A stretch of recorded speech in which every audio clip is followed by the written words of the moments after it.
जन की आवाज, सिटी न्यूज एमपी।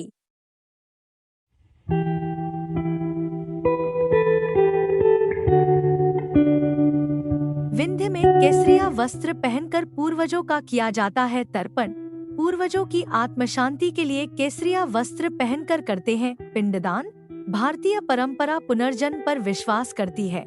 यह माना जाता है कि मृत्यु के बाद देह का बंधन छूट जाता है। आत्मा कुछ वर्षों तक पितरों के रूप में पितृलोक में निवास करती है। अश्विन माह की प्रतिपदा से लेकर अमावस्या तक पूर्वज भूलोक में निवास और विचरण करते हैं।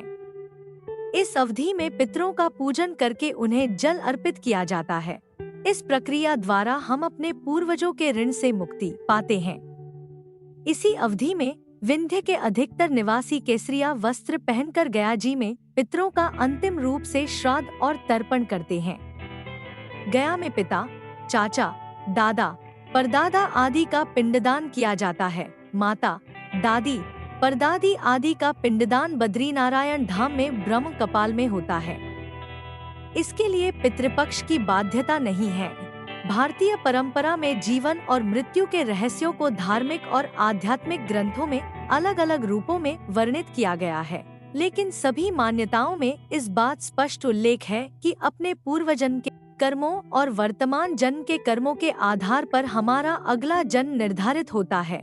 सत्कर्मों और ईश्वर की भक्ति से जब हम कर्म बंधन से मुक्त हो जाते हैं तो मोक्ष की प्राप्ति होती है। मोक्ष को जीवन का प्रमुख उद्देश्य भी बताया गया है।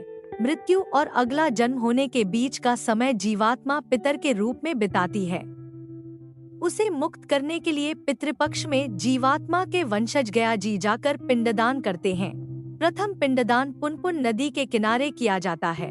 इसके बाद विष्णुपद मंदिर के सामने फाल्गु नदी पर पिंडदान होता है। इसके बाद सूर्यकुंड में पिंडदान किया जाता है। इन सभी स्थानों में जौ के पिंड से पिंडदान होता है। इसमें तिल, शहद, घी आदि शामिल होते हैं। इनके 17 छोटे छोटे पिंड बनाकर इनकी विधिवत पूजा की जाती है। अपने पूर्वजों का नाम लेकर उनका तर्पण किया जाता है।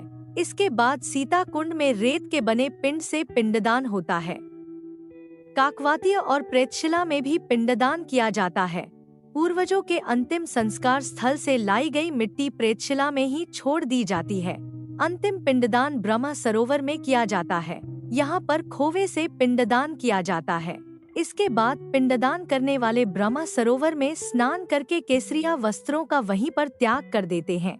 इसके साथ ही विंध्यवासियों द्वारा परंपरागत रूप से श्राद्ध पक्ष में किए जाने वाले पिंडदान की प्रक्रिया पूरी होती है। गया जी से वापस आने के बाद विधि पूर्वक हवन करके ब्राह्मणों तथा परिवारजनों को श्रद्धा पूर्वक भोजन कराया जाता है।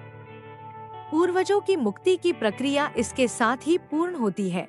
विंध्य के अधिकतर निवासी अपने घर से केसरिया वस्त्र पहनकर गया जी के लिए प्रस्थान करते हैं। परिवार के अंतिम संस्कार स्थल पर जाकर पूर्वजों को थोड़ी सी मिट्टी लेकर गया जी चलने के लिए आवाहित किया जाता है।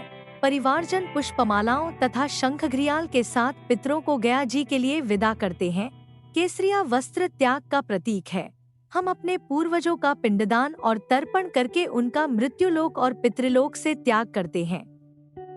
संभवत इसीलिए विंध्यवासी केसरिया वस्त्र पहनकर गया जी जाते हैं। पिंडदान की प्रक्रिया पूरी होने के बाद केसरिया वस्त्रों का भी ब्रह्म सरोवर के तट पर छोड़ दिया जाता है। शरीर का त्याग करने के बाद आत्मा कहाँ जाती है, इस संबंध में पूरे विश्वास के साथ कुछ भी कहना मुश्किल है। लेकिन हिंदू मान्यताओं के अनुसार पितृपक्ष के 15 दिवस ऐसे होते हैं जब हर व्यक्ति अपने पूर्वजों को याद करता है, उनकी स्मृति में दान पुण्य करता है, ब्राह्मणों तथा गरीबों को भोजन कराता है। किसी न किसी रूप में पूर्वजों के प्रति श्रद्धा का भाव सबके मन में होता है। यही श्रद्धा श्राद्ध पक्ष का मूल तत्व है।